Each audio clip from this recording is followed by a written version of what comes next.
because I was wondering, you've answered the question very well. That I was wondering, like, because you know, I've seen, well, in the collection that I acquired, there's some works that are a little bit like Paw Thame's works. I mean, they're really, they're like some American, in the 60s that or 50s that wanted to upset everybody in society, and they were successful. Did he upset people with his art or with this, with the painting, or was most of it pretty calm? Was he, or was he worried about his reputation or whether anybody thought his art was good or? No, no, not at all. Not at all. So, poor thing by nature. First thing I remember him when he was attending the Mandalay University College, and that's the very first time I met him. So he was gambling. He was a gambler student, and he was a drunkard. Oh, yeah. He's been drinking. Another thing is he's been in a very much Western style, dressed, in very hot Mandalay. He's been in suit or something like that. He's been that sort of guy, but he can paint a little bit. So he tried some very little illustrations on the wall journal. You have experienced it or not? It's a kind of a magazine which is handwritten and framed, and it's been hang on the wall. So this is called a wall hang magazine or something like that. So in that very little area, he's been illustrating. In that very little wall handwritten magazine, I met him. Illustration. And who is this? I asked the student. So that's Paw Thame, and he's a little bit good at illustration. That's what I know. So do you know where he lived? And I learned it from him. He lived in a dormitory, Mandalay College dormitory. The room has a very different one. Nobody likes this kind of room because it's a corner one. Actually, it's not a room because there's no window at all, only door. And nobody like it. So I think it's a cheap one. So he's been living there. So I met him. So I asked him, are you Paw Thame? Yes. You did some illustration on a wall hang magazine, handwritten magazine. Yes.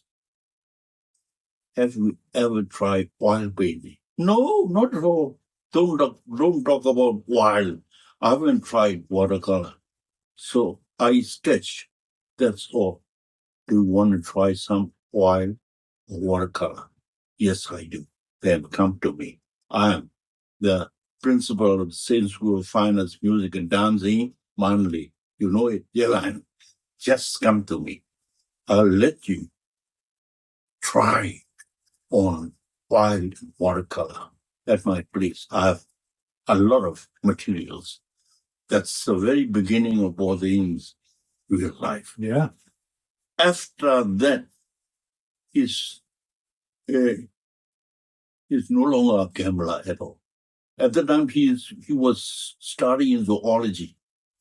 At that time, he have the most of the concentration on to earn the degree, to finish it as fast as he can.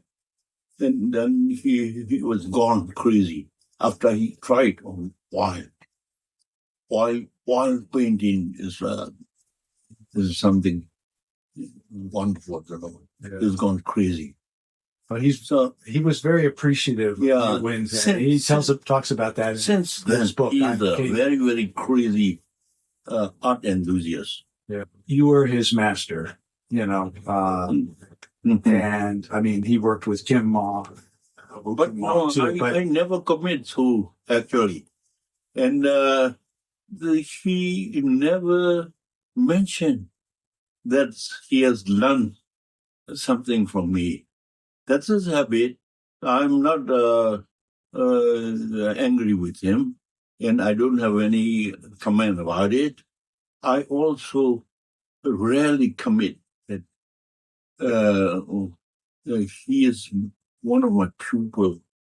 I think he looked to what you were talking about, art and what an artist is. I mean, he was deeply appreciative of you. I know. But he looked at his commitment to the art. He learned, I mean, he was probably born with it, as you said, and like you were, and Kim Mo-yin, but you develop it. It takes time and you said, Kim Mo-yin and you and Pao Tet, at the architects galleries would talk about those things. And I guess, he just admired you, but you guys were friends. I mean, he'd come up from Atlanta and visit you in New York. He did some wonderful paintings, and I have a few of them. And he did some in Washington when he came to visit you. And I love them because they're of my old neighborhood. So I look at it and I see my old neighborhood. But he did some of his best work at times with you. Yeah. And there's a few from Peacock Gallery that I think are his absolute best work. And I think you were around there. You guys just kind of pushed each other a little bit, which artists do. Yeah. He is a guy who's been like Paul there, always worrying about me for the production of the artwork. So he's been most of the time pushing me. He most of the time he took responsibility, which is for the senior fellows like that. He's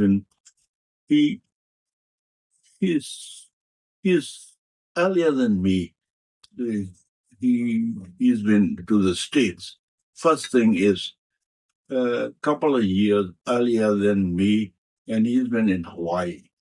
Then he moved to the mainland, and at that time, I came to the Iowa University for 3 months, and he learned it very fast, and he came up from Atlanta, Oh, he drove to Iowa as well. Iowa. It's such a long journey, but he came up with car. Yeah. And a one-ton car. It's a Dodge. And he came up to me and stayed with me for a while. And then he went back.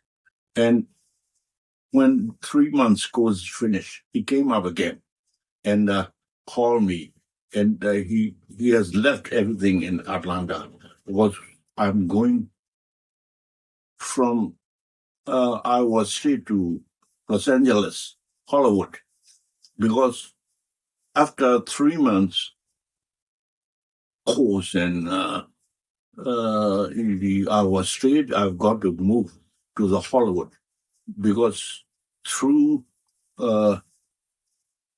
cultural exchange program between two countries, Burma and United States. So I got the chance to study in Hollywood for 1 month. He took every responsibility for the trip and everything else. I think that I think this man loved you like a father or uncle. I mean, when you travel like that to go see, I know he loved you.